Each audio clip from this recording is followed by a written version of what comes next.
Good morning. എല്ലാവർക്കും ഇന്നത്തെ വീഡിയോയിലേക്ക് സ്വാഗതം.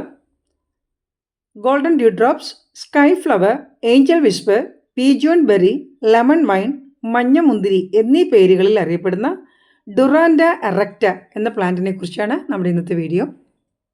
നമുക്ക് എല്ലാവർക്കും അറിയാവുന്ന ഗോൾഡ് സ്പോട്ട് എന്ന പ്ലാന്റ്, അതെ, ഒരു സ്മോൾ എവർഗ്രീൻ ഷ്രബാണ്, കുറ്റിച്ചെടി. വെർബനേസി കുടുംബത്തിൽ ഉൾപ്പെട്ടതാണ് ഇവൻ.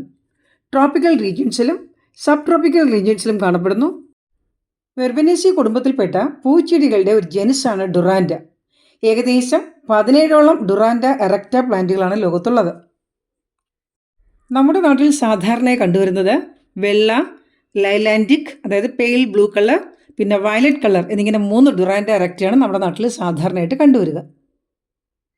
ഈ ഡുറാൻഡ പ്ലാന്റ്സുകൾ സാധാരണയായി കാണപ്പെടുന്നത് തെക്കേ ഫ്ലോറിഡ മുതൽ മെക്സിക്കോ, തെക്കേ അമേരിക്ക വരെയുള്ള റീജിയൻസിലാണ്.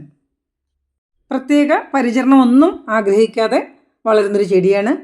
അലങ്കാര ചെടിയായിട്ടും പരമ്പരാഗത ഔഷധ സസ്യമായിട്ടും കുറ്റിച്ചെടിയായിട്ടും അതിർത്തി ചെടിയായിട്ടും നാം ഇവനെ പരിപാലിക്കുന്നുണ്ട്.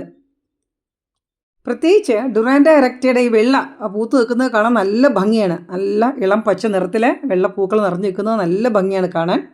നല്ല നീർവാഴ്ചയുള്ള മണ്ണ്, മിതമായ സൺലൈറ്റ് എന്നിവയൊക്കെയാണ് ചെടിക്ക് വളരാൻ ആവശ്യമായ അനുകൂല സാഹചര്യങ്ങൾ. സാധാരണ സസ്യങ്ങളെപ്പോലെ ഇവയുടെ ഫ്ലവേഴ്സിലെയും പൂമ്പൊടി ഇൻസെക്ട്സ് വഴി തന്നെയാണ് പോളിനേഷൻ ചെയ്യപ്പെടുന്നത്. നമുക്ക് ഇവയുടെ പുതിയ തൈകൾ നടുന്നതിന് ഏകദേശം 15 അല്ലെങ്കിൽ 20 സെൻറ്റിമീറ്റർ നീളമുള്ള കമ്പുകൾ ആണ് ഉപയോഗിക്കുക. മൂപ്പത്തിയ കമ്പുകൾ റൂട്ടിംഗ് കോമ്പൗണ്ടിൽ മുക്കി പോട്ടിംഗ് മിശ്രിതം നിറച്ച് ബാഗിലോ ചെടിച്ചട്ടിയിലോ നമുക്ക് നട്ടവയെ മുളപ്പിച്ചെടുക്കാം. പ്രത്യേകം കൊമ്പ് ചീകി ഒതുക്കി നമുക്ക് പല ഷേപ്പിലും ഈ പ്ലാന്റ് നമുക്ക് ഗാർഡൻ പ്ലാന്റായിട്ട് നട്ടുപിടിപ്പിക്കാം. അതോടൊപ്പം ബോൺസായി ആയിട്ടും നമുക്ക് പരിപാലിക്കാം. ഇത് പൂത്തു കഴിഞ്ഞാലുള്ള ഭംഗി ഒന്ന് വേറെ തന്നെയാണ്. പിന്നെ പുഷ്പിച്ചതിന് ശേഷം അവ കൊഴിഞ്ഞു വീഴുകയും കൊലയായിട്ട് അവിടെ ഗോൾഡൻ നിറത്തിൽ, ഗോൾഡൻ യെല്ലോ നിറത്തിലോ അഥവാ പിന്നീട് ഓറഞ്ച് നിറത്തിലുള്ള ബെറീസ് ഉണ്ടാകുന്നു. അതാണ് ഇവയുടെ കായ്കൾ. ഈ കായ്കളുടെ ഭംഗി കൊണ്ടാണ് ഈ സസ്യത്തിനെ ചില സ്ഥലങ്ങളിൽ സ്വർണ്ണ മഞ്ഞുതുള്ളി എന്നും മറ്റു ചിലയിടങ്ങളിൽ മാണിക്യ ചെമ്പഴുക എന്ന പേരിലും അറിയപ്പെടുന്നു. ഇനി നമുക്ക് ഇതിൻ്റെ മറ്റു വിശേഷങ്ങൾ മനസ്സിലാക്കാം. ബംഗ്ലാദേശ്, ഇന്ത്യ, നൈജീരിയ, ഫിലിപ്പൈൻസ് എന്നീ രാജ്യങ്ങളിൽ പരമ്പരാഗത ഔഷധ നിർമ്മാണത്തിന് ഉപയോഗിക്കുന്ന ഒരു സസ്യമാണ് ഇവൻ. ആൻറ്റി മൈക്രോബയൺ, ആൻറ്റി ഓക്സിഡൻ്റ് കീടനാശിനി ഗുണങ്ങൾ ഈ സസ്യത്തിനുണ്ട്. Skin infection, fungal infection, bacterial infection എന്നിവയ്ക്കും മുറിവ് ഉണ്ടായിക്കഴിഞ്ഞാൽ ആ മുറിവ് കഴുകി ശുദ്ധമാക്കുന്നതിനും അതിൻ്റെ നീര് ചേർത്ത് നീര് ഉപയോഗിച്ചുകൊണ്ട് മുറിവ് ഗുണപ്പെടുത്തുന്നതിനും നമുക്കിതിൻ്റെ ലീഫുകൾ നല്ലപോലെ ഉപയോഗിക്കാറുണ്ട്. മറ്റൊന്ന്, ഇവനൊരു എസ്തെറ്റിക് അപ്പീൽ ഉണ്ടാക്കുന്ന സസ്യമാണ്. അതുകൂടാതെ തന്നെ എയർ പ്യൂരിഫയറും കൂടെയാണ്. ശുദ്ധവായു സംജാതമാക്കുന്നൊരു പ്ലാന്റാണ് നമ്മുടെ ഡുറാൻഡ പ്ലാന്റ്.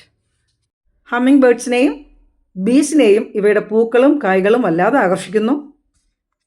ഗ്രേപ്സ് പോലെ തൂങ്ങിക്കിടക്കുന്ന പഴങ്ങൾ കണ്ടിട്ട് നമ്മുടെ കുട്ടികൾ ആരെങ്കിലും ഇത് കഴിക്കുകയാണെങ്കിൽ ആ പഴം കഴിക്കാനിടയായാൽ ദഹനനാളത്തിൽ അസ്വസ്ഥതയുണ്ടാക്കുന്നു. പിന്നെ ഛർദി, വയറിളക്കം എന്നിവയ്ക്ക് കാരണമാകുന്നു. അപ്പോൾ മനുഷ്യർക്ക് ഒരു കാരണവശാലും ആ പഴം കഴിക്കാൻ പാടുള്ളതല്ല. പെറ്റ്സിനും ഡോഗ്സിനും ഇവയുടെ ഇലകളോ പഴങ്ങളോ കഴിക്കുന്നത് പോയ്സനാണ്. അപ്പോൾ ഈ ചെടിയുടെ മനോഹാരിത മനസ്സിലാക്കുക. ഇതൊരു ഫാസ്റ്റ് ഗ്രോയിങ് പ്ലാന്റ് ആണ്. അതോടൊപ്പം എവർഗ്രീൻ പ്ലാന്റും കൂടെയാണ്. അപ്പോൾ ഈ സസ്യത്തിനെ കുറിച്ച് മനസ്സിലാക്കുക. എല്ലാവർക്കും, വീഡിയോ കണ്ട എല്ലാവർക്കും ഒത്തിരി നന്ദി അറിയിക്കുന്നു. Thank you.